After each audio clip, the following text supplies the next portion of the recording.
Dear students, today we will discuss about rural entrepreneurship, and that is for rural development. The topics which will be covered are the concept of entrepreneurship, rural-urban divide, rural advantage, basic training for entrepreneurs, benefits of rural enterprises, government strategies, factors for limited growth of enterprises, and then ownership pattern, gathering the ideas and gathering information for opening an enterprise, project report, source of finance, legal regulations related to enterprises, marketing issues, training and skill development for entrepreneurs, opportunities for rural development, rural technologies which are available, and finally we will talk about Pura and rural enterprises, and we will complete the discussion with the way ahead, and then we will sum up the discussion. And first I will introduce you to the topic of rural entrepreneurship. And you know that farming is the main activity in the rural area, and it is a example of entrepreneurship. Some people may wonder why it is called a entrepreneurship, because the farming has all elements of an enterprise. The elements we know: land, labor, then process, technology, inputs, finance, marketing, etc., etc. All these things are involved in an enterprise, and farmers invest money, they invest their own labor, inputs, and the final output is harvest. But we know that income level of our farmers and rural people, it is much lower than the urban people. And we have discussed this thing in various topics, and sometimes we say that rural people, they have very low risk bearing capacity, but actually it is not correct. Agriculture which is being practiced in rural area, it is a high risk and low return activity, and you know that farmers are taking up this risk year after year, and they have increased the agriculture production. So our farmers will take the risk provided they are guided properly, and they will prove to be much better entrepreneur provided the inputs like training are given. There are several advantages, and as compared to the urban areas, and it may be agro products or animal husbandry related products which will have an edge over the urban area. Since the farming, as you know, is a seasonal activity, it is not employing the persons year round, so farmers can very well start small or micro enterprises to begin with. And if we look into present scenario, the rural areas are source of raw material and urban areas are acting as a processing center. This is exactly similar to pre-independence situation, when India was providing raw material and finished goods were coming from Britain. And you know, this continued for years together. But for any prosperity to come, the rural areas must have small industries, because no country can prosper only with the help of agriculture. The main cause is absence of entrepreneurship. This is the main cause of poverty. Out of the produce, the urban people are becoming rich by processing the produce of rural areas. So farmers they always suffer loss. When there is a bumper crop, they suffer loss, or when there is a crop failure, they suffer loss. The only solution is starting rural industries. And once the small enterprises are set up in rural area, the cycle of poverty will stop. We will break this cycle, or we can actually reverse. The prosperity will come to rural areas. It will also provide employment, and it will not only provide employment to rural youth, but it will also provide employment to rural women. And this will save lot of things for country. First thing is energy. Lot of material which is bulky, all agriculture produce, which is a raw material for many things. It is very bulky, and transport is very costly. So in the present discussion we will focus on the issues which are related to entrepreneurship in rural areas, and then we will discuss about how to start enterprises in rural areas. So before starting anything, first we will discuss the concept of entrepreneurship itself.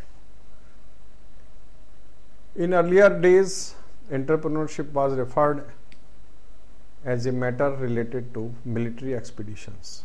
The persons participating in military expeditions, they were called entrepreneurs. Now, the person or group of persons who start a business or expand the existing business with full knowledge, means they know what are the risks involved, and even after knowing the risk, they are taking the risk. They are entrepreneurs. Some qualities are needed in entrepreneur. First is motivation. He should be self-motivated. Then he should be energetic. He should not believe in 10 to 5 job. He should be able to work for long hours. He should be creative. Creative means he should find the solutions. He should focus on the solutions rather than discussing the problems. Then flexibility. Person should be flexible. Why flexible? Because business is a dynamic environment. Every day, every year, every month, situation changes. Sometimes a product is very costly, sometimes it is flooded in the market, it is very cheap. So person has to look towards the market continuously. That is why flexibility is needed. Then person must have some analytical power. Analytical means he can analyze the problems. He should be able to calculate the money part of it, how much a problem is going to cost him or how much he is going to earn, so that he can forecast his cash flows. Then leadership. Actually, any business will involve many people. He has to employ somebody. So he has to be a good leader. And then vision. Enterprise is a going concern. A person handling the enterprise, he must have good vision towards the future so that he can avoid the redundancy. The qualities which I have described above, they are indicative, but there are several other qualities which are required to be a rural entrepreneur, because rural scenario is different from urban scenario. We have to deal with the problems of infrastructure. We have to deal with socio-economic setup of rural areas. It is much different from urban areas. A person having knowledge of rural socio-economic setup, he will definitely get advantage. Person should have knowledge of local language, local customs, local festivals, everything. And a farmer who is owning land in that area, he will be ideal person to start a business in rural area. And best thing is that a person who can take advantage of backward and forward linkages, he will be successful entrepreneur. In our country, there is something called rural-urban divide. If we talk about rural area, agriculture is primary occupation. In urban areas, variety of occupations are available. In rural areas, the people are generally underemployed, the infrastructure is not there, cost of land and labor is low, the raw material which is local available, it is cheap. But in urban area, people have more than one employment. The infrastructure which is already there, it is burdened or overburdened. The cost of labor and land is very high, and raw materials are also very costly. Then in case of rural areas, you will see education facilities are not there, training facilities are not there, they are more prone to natural disasters, there is difficulty in accessing the technology, the cost of marketing is very high as compared to urban areas. Then talent migration problem is there, just like our country, talent is migrating towards Western countries. If we compare all these things with urban areas, we will find that better education facilities are there, they are less prone to natural disasters, the access to technology is easy, cost of production is high, they are highly organized also, and then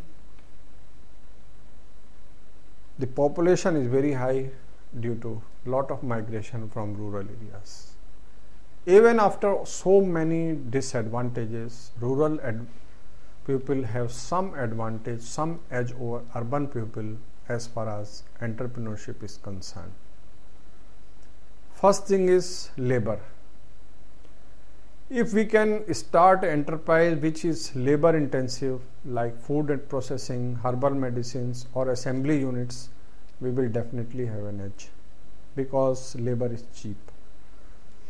Then the enterprise which requires lot of space, like biomass based or pulp and paper, like livestock based activities, or low capital activities like small tiny or cottage industries like handicraft, the rural people will have advantage. Then other industries like vegetable dyes or terracotta, seasonal units like sugar or khandsari units, or some service based industries like e-chopal or hiring of agriculture implements or training based activities, all these activities are better in rural areas.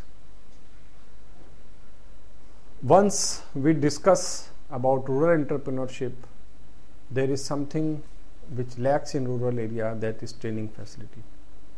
And some basic training is required for every type of rural entrepreneur.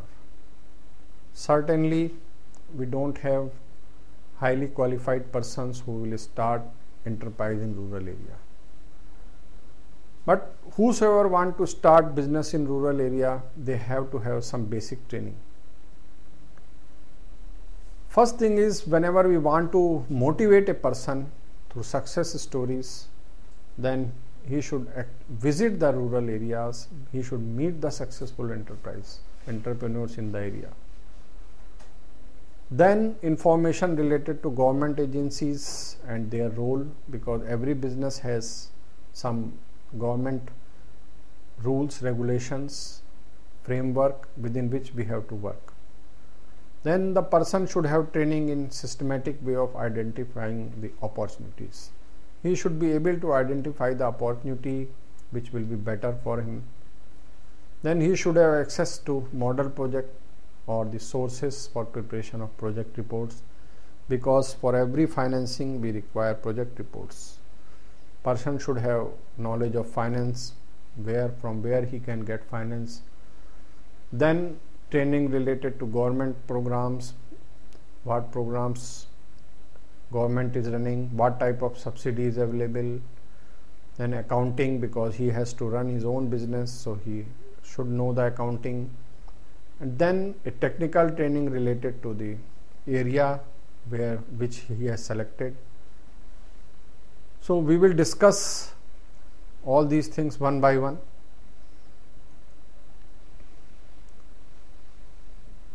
And some benefits we will talk again. We have earlier discussed about the benefits available. So we will again discuss this thing, that how rural areas will be benefited by enterprises. Earlier we discussed what advantage rural enterprises have, but what are the benefits of having rural enterprises? First thing is, it will reverse the migration. People will not migrate to urban areas. It will also decrease the slums in urban areas because of reduced migration. The infrastructure in urban areas, it is already overburdened, it will get a reprieve. The country will save lot of money in form of fuel, because material will be processed at site. Cost of production will be low, and once the cost of production is low, we will be able to compete in export market, or we can also substitute the cheaper imported goods. And the potential of crores of underemployed people, it will be utilized. And once we are able to utilize the potential of crores of underemployed rural people, GDP of the nation will increase. Then there is a huge amount of non-conventional sources of energy in rural areas due to vast open areas, that is solar energy or wind energy, and there is a scope for biogas also. Water energy also is available. So all these types of energies can be used, and the large amount of waste generated by agriculture, horticulture and animal husbandry related products, this will also be utilized. And whatever public investment is there in rural infrastructure, it will give higher returns, and it will also encourage private people to invest in rural areas. Our central government, state governments, since independence, they are encouraging establishment of industries in rural areas. The father of nation, Mahatma Gandhi, was one of the prime supporters during independence days, during his war with Britishers. Khadi was his one of the strategy during freedom struggle. And one of the basic philosophy was in earlier days was to keep the three human needs out of the purview of mechanization. That was food, shelter and clothing, because these things are needed in abundance, and if mechanization is not there, then these things can provide employment to a lot of people. But after independence, strategies were worked out, and we started our planning under various 5-year plans. Under first 5-year plan, various boards were created for development of rural enterprise like Khadi, Coir Board, KVIC, Silk Board, handicrafts, handlooms, small industries. Under second 5-year plan, role and activities of KVIC were increased, and some of the items were reserved for small scale industries. And government tried to discourage the technologies which are responsible for unemployment. In the third 5-year plan, our government emphasized cluster development approach, training and skill development projects, and rural industry project was launched. In fourth 5-year plan, the emphasis was on quality and financial viability of rural industries. Under fifth 5-year plan, agriculture was given less importance as compared to industries. Under sixth 5-year plan, government launched some of the programs for small rural enterprise like IRDP and TRISEM. They promoted rural entrepreneurship to some extent, and the programs were introduced with the concept of subsidy and self-employment. Under seventh 5-year plan, the strategy of the plan was to enhance the level of earnings of enterprise. They were assisted in form of technology, entrepreneurship skills and finance. Several dedicated institutions were formed. National Institute of Small Industries, Extension of and Training, National Institute of Entrepreneurship and Small Business Development, NSIC, DIC, etc. were activated to provide extension services to small industries. Under 8th 5-year plan, the focus was shifted from rural and cottage industries, and an era of reforms started. The emphasis of government was to invest in infrastructure and catalyze the growth. It means government wanted to develop infrastructure, and it wanted that private people should come forward for establishment of industries. Private investment was welcomed in all sectors, and one by one the earlier items which were reserved for only small industries, they were removed. In 9th 5-year plan, the agenda of globalization was there. It was taken further. Separate ministry was created for small scale and agro industries, and marketing support for khadi and village industry products was planned. Under 10th 5-year plan, cluster-based development was proposed, and it was proposed with the financial assistance from KVIC, NABARD, SIDBI and CAPART. After that, under 11th 5-year plan, government came in big way to generate employment through small and micro enterprises. Quality certification of products was planned, and R&D efforts in the sector were given boost. And government also gave emphasis to food processing sector in rural areas. All this was done in various 5-year plans, but development has not taken place in rural areas to the extent which was required. Now we will discuss about some of the factors which were responsible for limited growth. First thing is, though we have discussed the disadvantages, but there are some specific factors.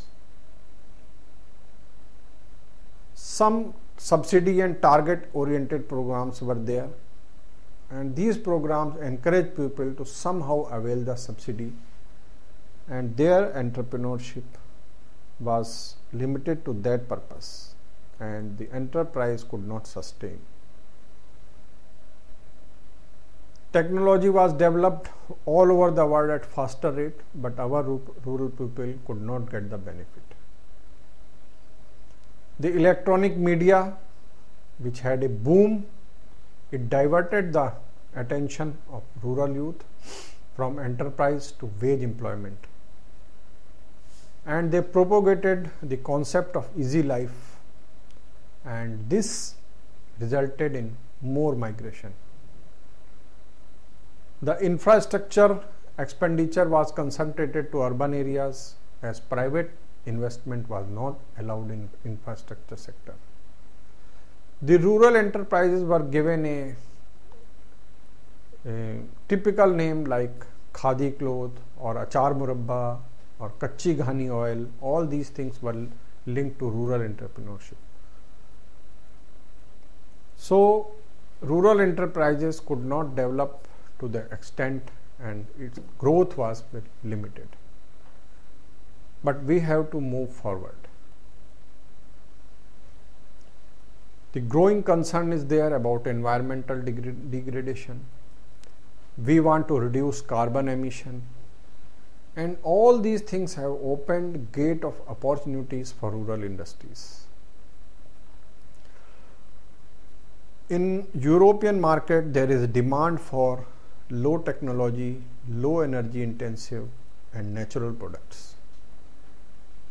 And interest is increasing not over in India but worldwide towards organic products, chemical free cosmetics, chemical free food, vegetable dyes, and all these things can open a floodgate for opportunities in rural areas. There are export items like toys to school bags, geometry box, all small items we are importing from China. And by export of thousands of small items, the Chinese economy has boosted, and it has become a world leader in export, and its economy is at the top.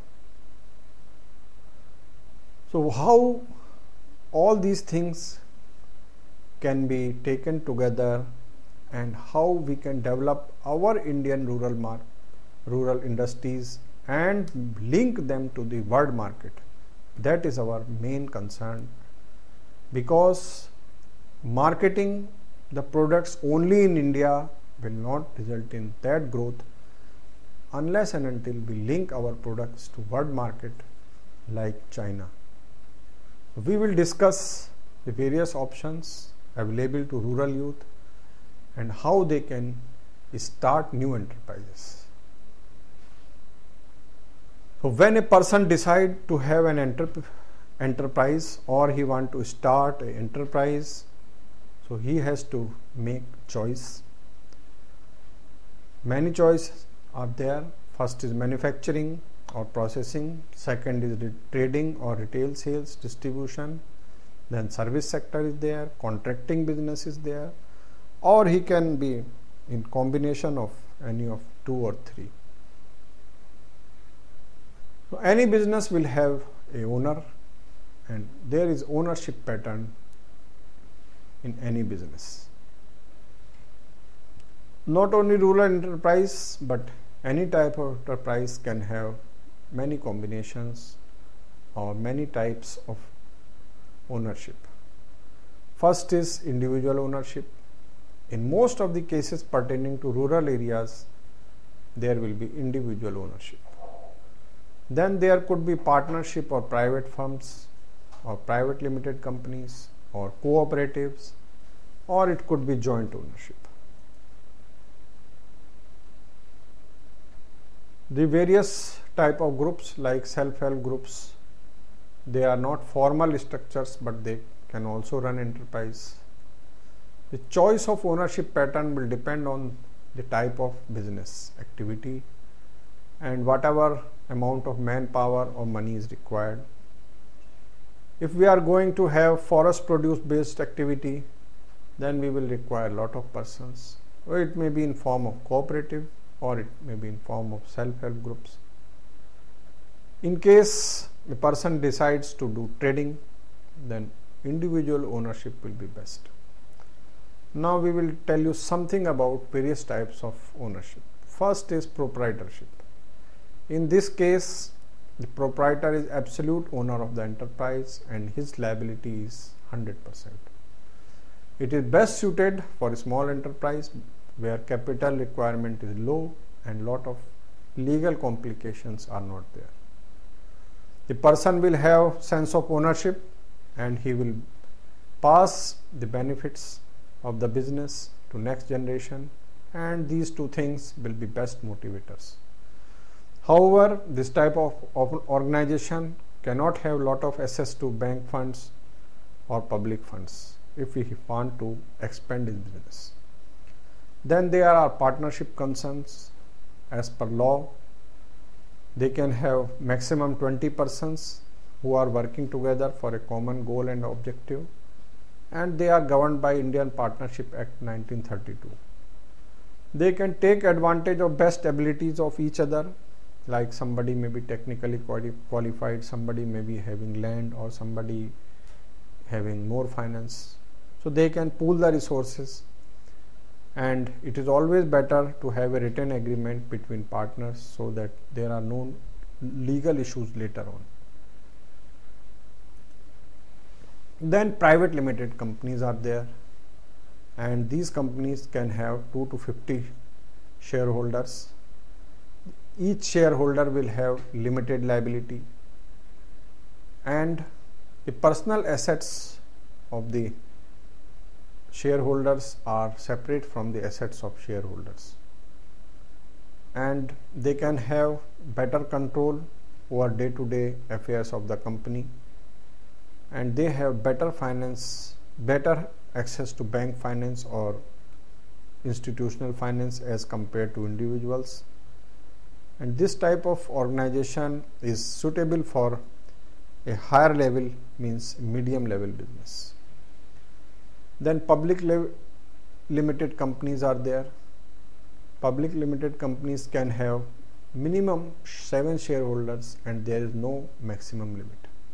They can raise money from anywhere, means they can issue shares and collect money from public, and they have to follow a lot of norms and laws as per Company Act 1956. They are generally out of purview of rural enterprise as the business size is small, but once an entrepreneur grows, he can convert his small company into public company. There are certain other forms. They are generally working only in rural areas. It may be NGO. NGO can be formed by a group of persons of like thinking, and they are registered under Society Registration Act. There are specific rules and regulations how to manage NGOs, day-to-day affairs are managed, and these organizations can receive donations from public and they can also receive grant from government. The volunteer organizations are registered under any of the act. It may be Indian Trust Act, Society Registration Act, etc. Then a new concept of self-help groups is there. You might be knowing there are informal groups of 10 to 20 persons, and it will be discussed in detail in other module. They are very poor people and they are helped by banks to come out of cycle of poverty. They can also start business. They are community based organizations. They are also informal organizations. They come together with a common cause and they can also receive funds from donors and Government of India. There is no liability on part of members as in case of companies, etc. Then cooperatives. Cooperatives are best suited for our rural people, but somehow only few cooperatives like Amul, they are successful. Cooperatives are actually associations of persons who are coming together with a common objective. And there could be different type of cooperative based on their objective. There could be multi-state or single state. But we cannot replicate the example of Amul. Once an enterprise is there, an entrepreneur is there, he has to gather ideas. There are many institutions from where a person can get business ideas. I will name some of the institutions. It may be KVIC, NABARD, SIDBI, or person can visit extension centers of agriculture universities. It could be NIDC or technical consultancy organizations in various states, then centers for entrepreneurship development or development commissioner of handicrafts. There are some institutions which are purely dealing in business ideas related to agriculture. ICAR and its extension centers, CFTRI, National Horticulture Board, National Medicinal Plant Board, APIDA, National Institute for Organic Farming, NBRI, CMAP, and so on. So, person can visit these institutions and he can gather the idea. Once the idea is there, the entrepreneur will need information about the business, how much money he will require or whatever is needed to run the business. So there is some common information which is required for every type of project. First is how the similar enterprises are running in that area. What is the availability of raw material? What is the technology for that product? What is the availability of labor and skilled persons? What are the government policies? What are the government programs for promotion? What is the pattern of buying? What is the demand pattern, or etc. These things are common, but there are several other things which are specific to a particular project. Then a project report is required. Even if you don't want finance from bank or institution, you should have a project report, because it will help a person to take objective decision, and he will be able to compare the data at the time of planning and at the time of actual implementation.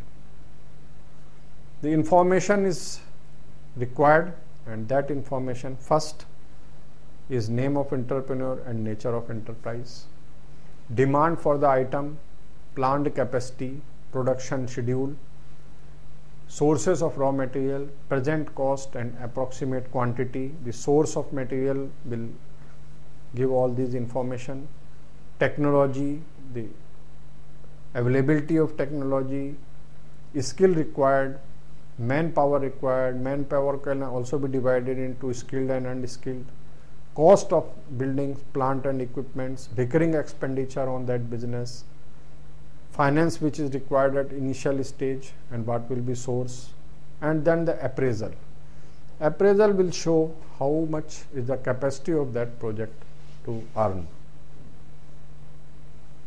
Every entrepreneur may not be financially sound, so he will require bank, fund or institutional finance. There are some sources. He can borrow money from commercial banks, can borrow money from cooperative banks, agriculture and rural development banks. Agriculture and rural development banks are serving only rural people. Cooperative banks are generally serving rural people only. Then regional rural banks, and then State Industries Development Corporation of various states, and NBFCs. Government is also offering subsidies for various programs. Business, whatever may be, it is covered by law. So there are some legal requirements. To run a business, a person should know what are the laws related to its business. First thing about registration. A small business do not require a registration, but small scale industries, they require registration with DIC. Household and cottage industries do not require. Then it will require registration with trade tax, service tax, depending on the nature of work and turnover. And there are some laws which are applicable. First is Factories Act, Industrial Dispute Act, Minimum Wages Act, Payment of Gratuity Act, ESI Act, Payment of Wages Act, Payment of Bonus, Prohibition of Child Labor, Pollution Control, etc., etc. And there are some specific laws which are applicable to some activities. So there should be total knowledge about these laws before starting a business, so that a person can comply with the law. After this, most important thing is marketing. It is a prime concern for any entrepreneur, maybe rural or urban. Rural areas can act as a market, or it can act as a source. If a person is choosing trading as a business, the rural area is a market for him.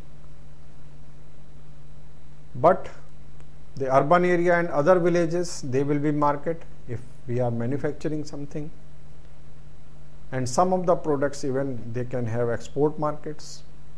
So depending on what is the type of product, person can plan a marketing mix. Many possibilities are there. We can do direct marketing to consumers. We can market it through retail outlets of KVIC. The person can participate in melas, hats or exhibitions. There could be direct sale to wholesalers or exporters.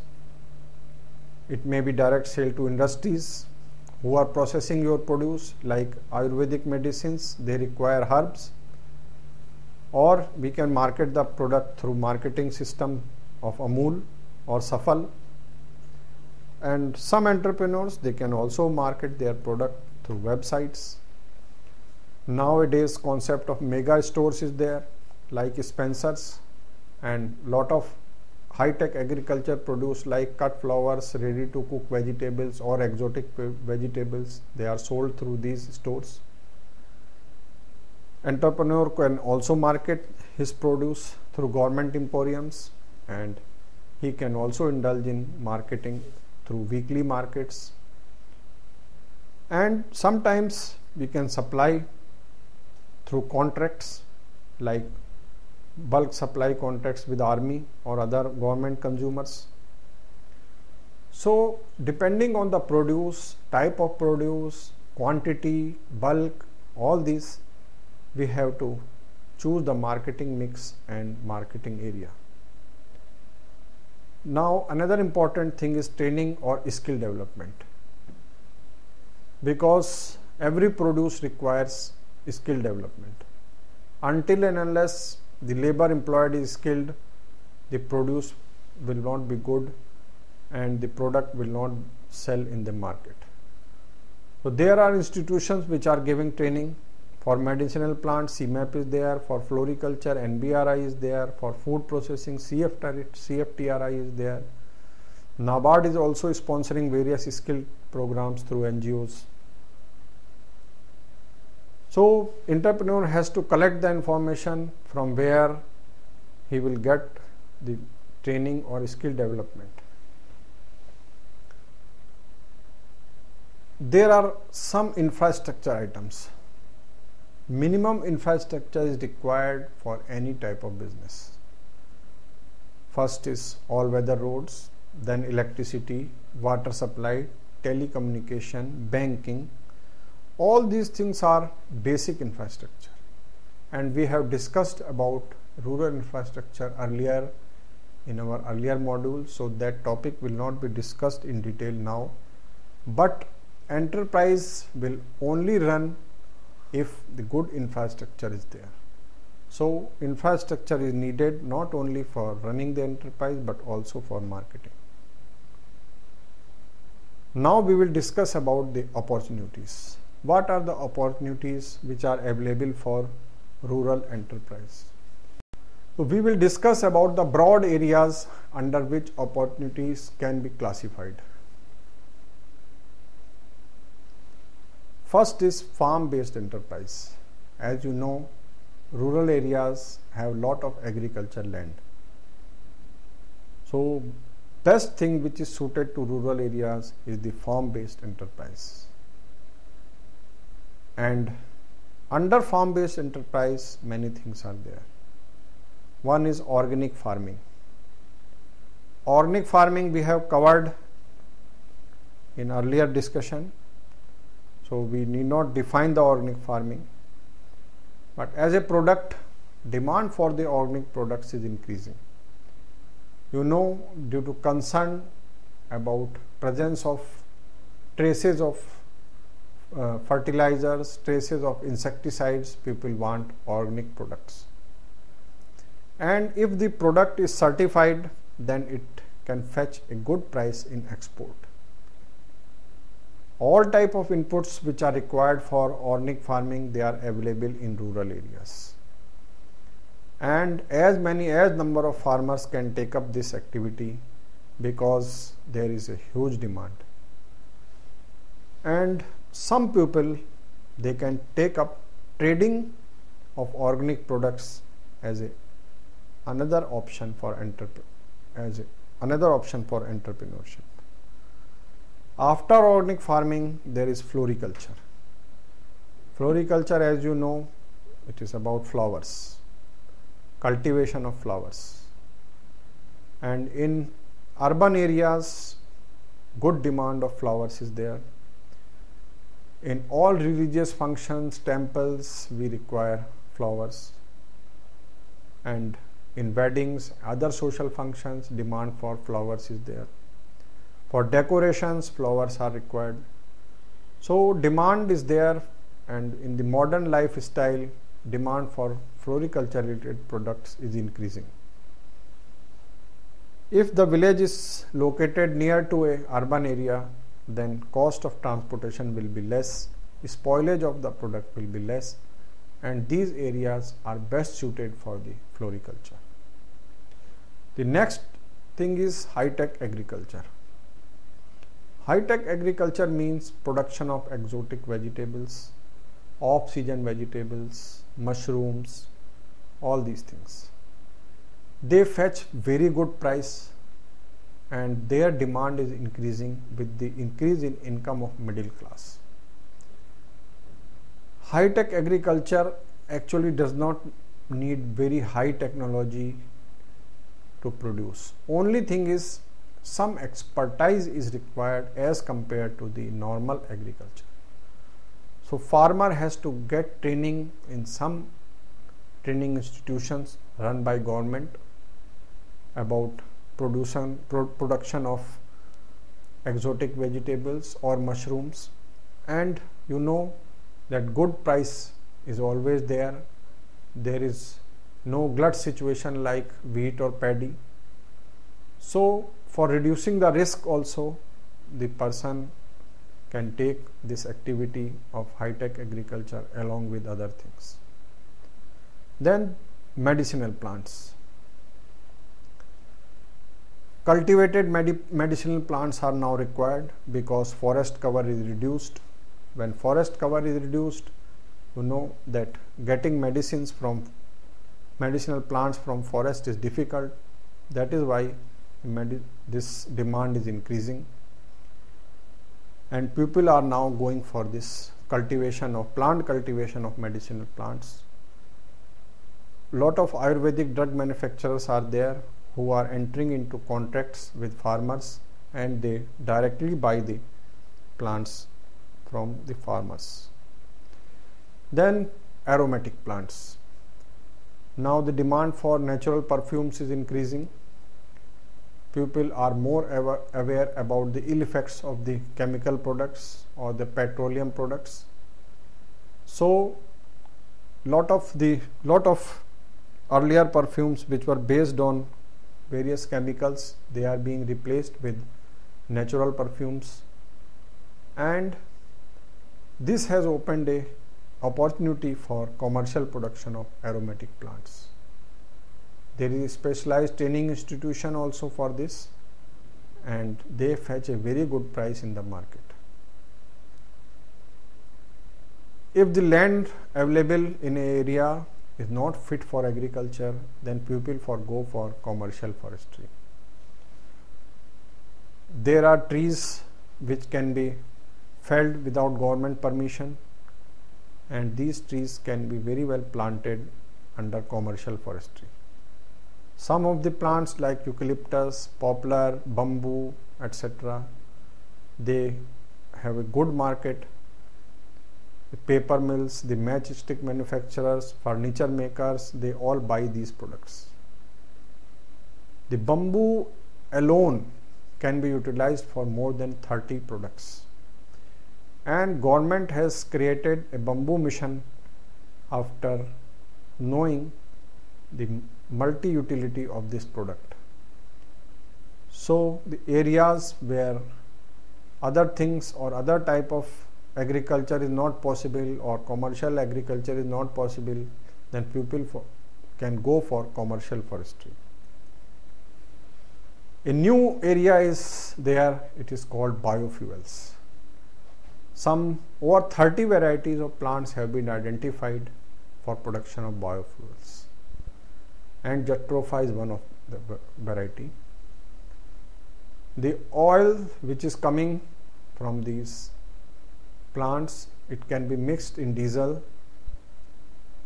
So not only production of plants taking raw oil, but further refining can also be done in rural areas. Lot of work is being done in rural areas on jatropha, and some petroleum companies and some bulk consumer of diesel, they are collaborating with NGOs for production of biofuels. Then there is an opportunity for seed production, because good quality seeds are always required, and certified seeds, they fetch very high price in the market, and there is no problem in marketing the seeds. So there are a lot of opportunities other than farming in rural areas. Then we will talk about food processing. It is most preferred activities for rural entrepreneurs because value addition is very high and market is open and expanding. With the rapid urbanization, processed food market is growing.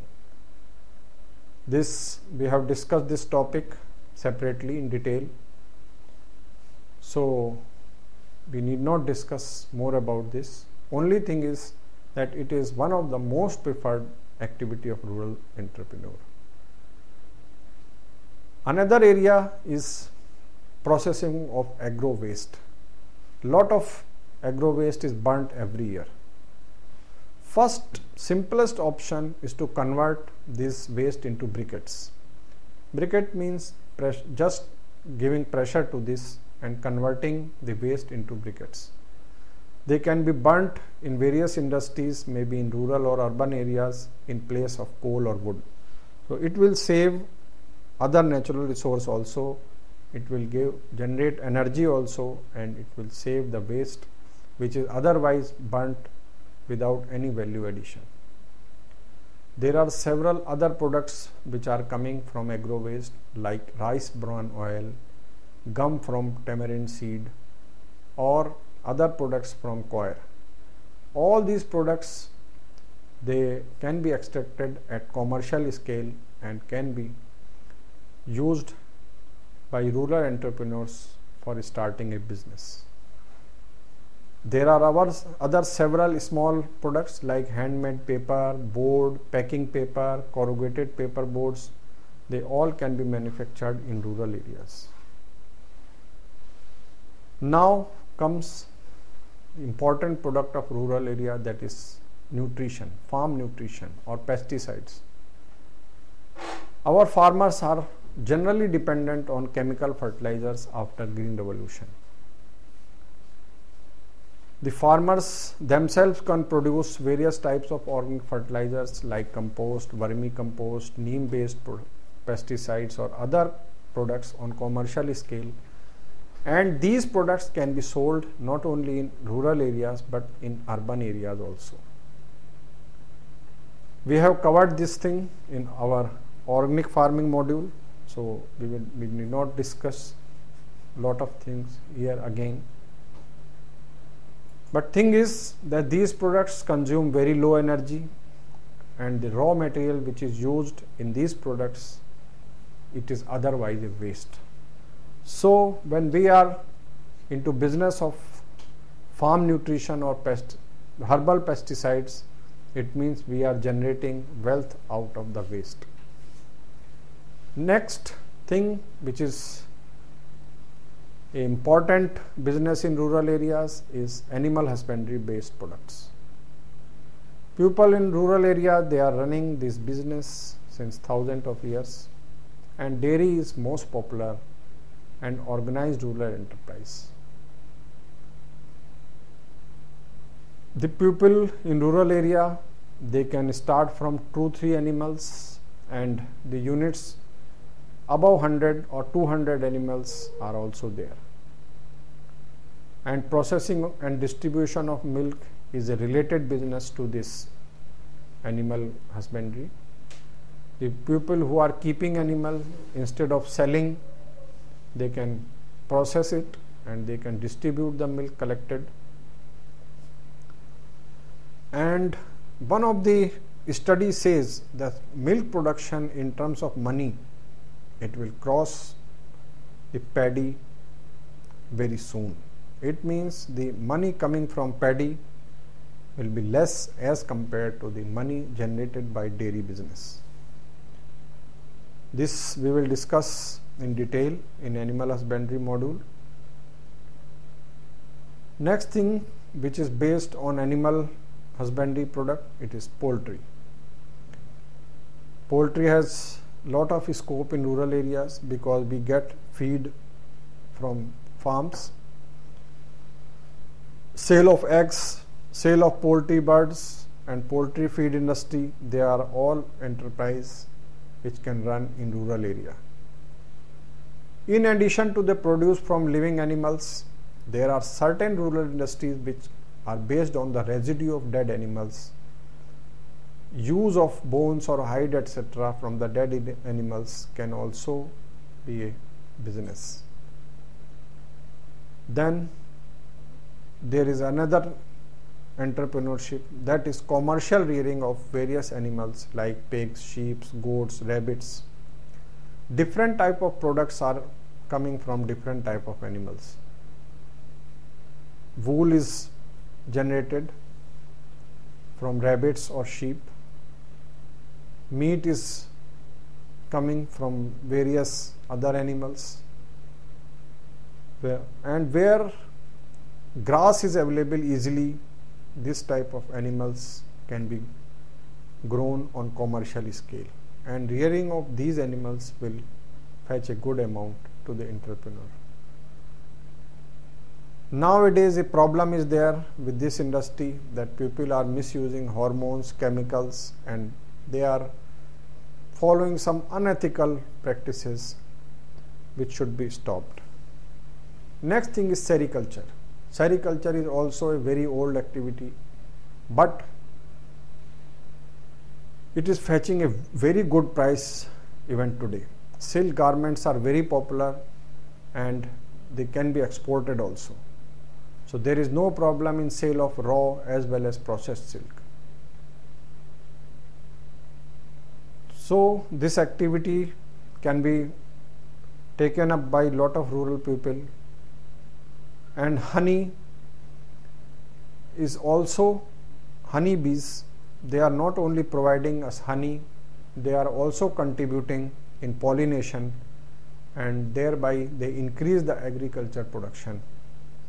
So this is an indirect benefit from the apiculture. Next activity which requires some land is aquaculture. It can be practiced in any part of country where water is available. Waste land, degraded lands, or the closed brick kilns, they all can be converted into fish tanks. The aquaculture can also be practiced with other allied industries like poultry, as waste from one can be used in another. And aquaculture requires few raw materials and it generates good income for the farmers. In coastal areas, shrimp or prawn farming is also very popular. Then there are some labor-based activities like traditional handicrafts. India is famous for handicrafts because of the skills. Handicrafts not only use skill of the local people, but they also use the local materials. And there is a huge export market for crafts and traditional products. People not only can manufacture these products, but some people can also indulge into trading. They can buy the product from small manufacturers and they can sell the products in the urban market. Cooperatives or self-help groups can also take up this type of activity. They can also provide training. Next thing is handloom, powerloom or khadi. This sector, as we earlier talked about roti, kapda or makan, this sector can provide employment to lakhs of rural people. But presently, those who are producing the goods, they are not benefited. Only traders are getting produce from the sale of items which are actually produced by rural people. Cooperatives or self-help groups of weavers, if they can come in the marketing activity, the benefit will go to the rural people. Similarly, the rural entrepreneur can also take up this activity by value addition.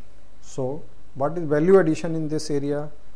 If khadi cloth is sold, instead of selling the cloth directly, ready-made garments can be made and these garments can be sold at a higher price. There is a good export potential in European Union and USA for hand woven or vegetable dye based products and without any quota restrictions. Another area is edible oil. Why edible oil area is very important? How it is different from farming? Because India is an importer of edible oils. We are importing millions of tons of edible oils every year. production of edible oils, extraction, packing, certification. They are all different areas in which entrepreneurs can try. There are several byproducts from oil extraction industries, and they can use these byproducts in the animal feed industry. Nowadays, lot of health related products are also there, and they are coming from de-oiled groundnut powder or coconut husk or soybean.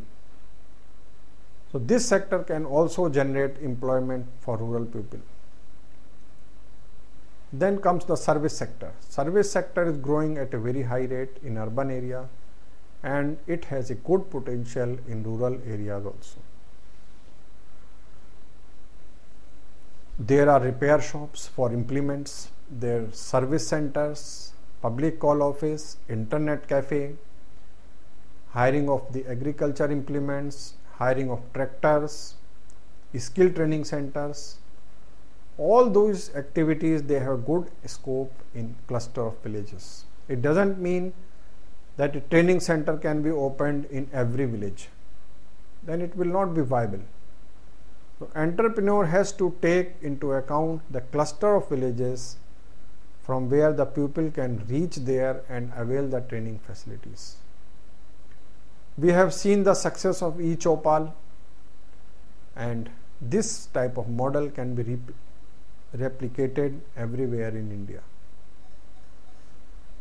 Now some new opportunities are there, like entertainment, cable TV, rural tourism, amusement parks. All these activities can provide employment to a lot of persons, and they are potential areas for entrepreneurs in rural areas who want to take up service sector as a business.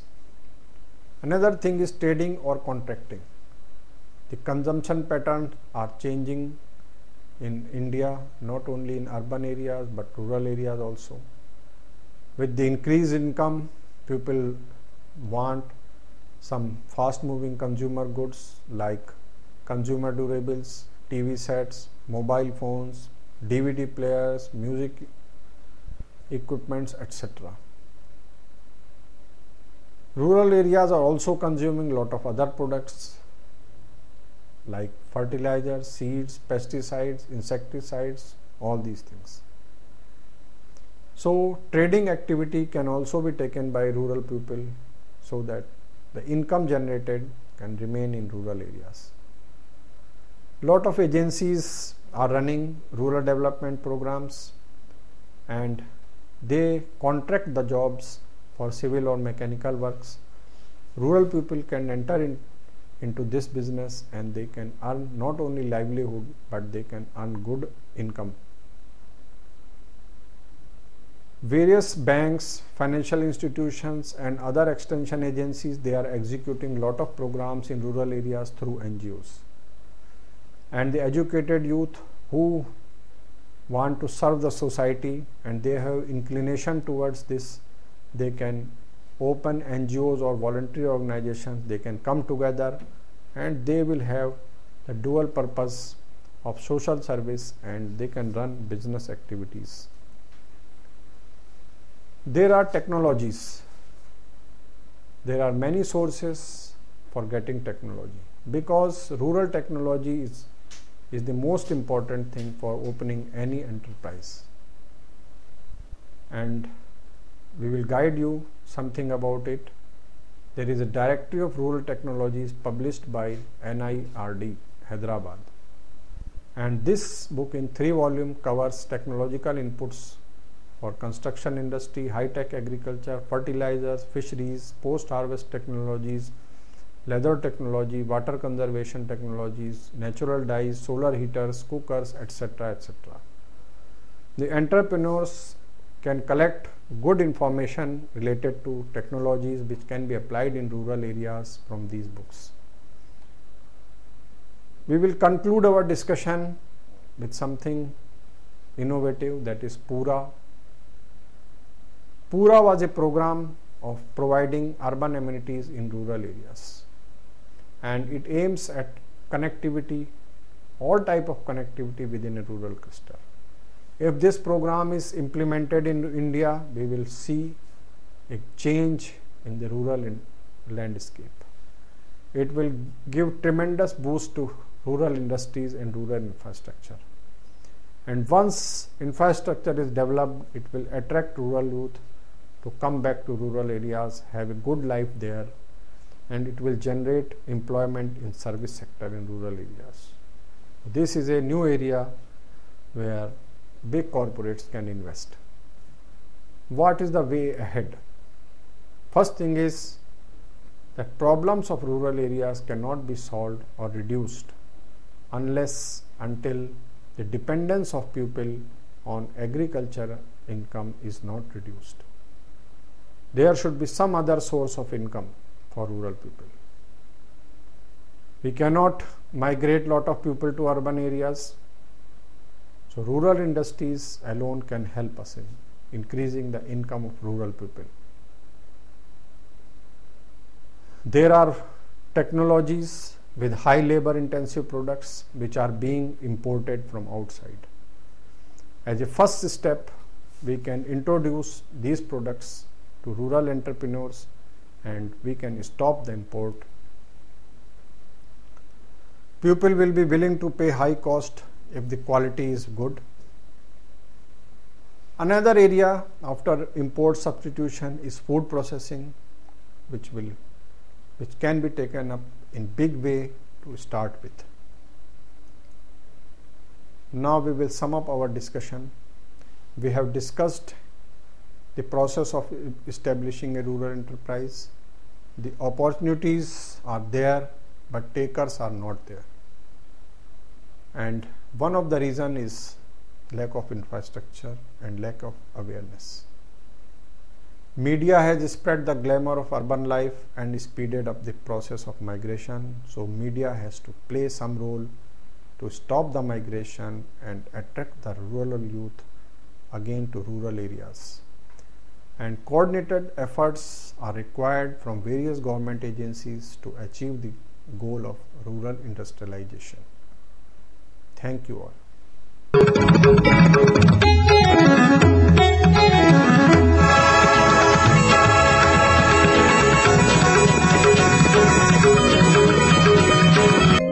आज मुझ में वो शक्ति है कि मैं अपने परिवार के पालन पोषण और तरक्की में उनका हाथ बटा सकूं।